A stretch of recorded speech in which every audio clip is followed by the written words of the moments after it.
We're at Harshman Covered Bridge in Preble County, Ohio, just outside of Eaton. This is one of 8 covered bridges inside the county that makes up the Preble County Covered Bridge Tour.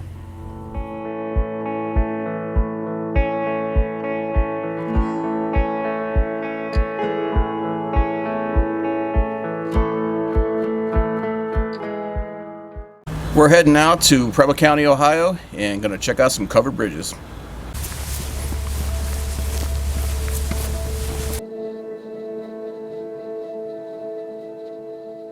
As you can see, this bridge is still being used to this day.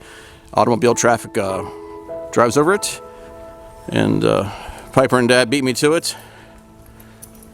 How is the bridge? Nice, it's a pretty bridge. Is it? Nice. Cool. I'm going back and sit in the car, I'm cold. Okay.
The architecture of the bridge is called Childs Truss, which was designed by a guy named Childs who was out of New Hampshire, and it was not a very popular style at the time. This bridge is over 103 feet long and cost $3,100 in 1894.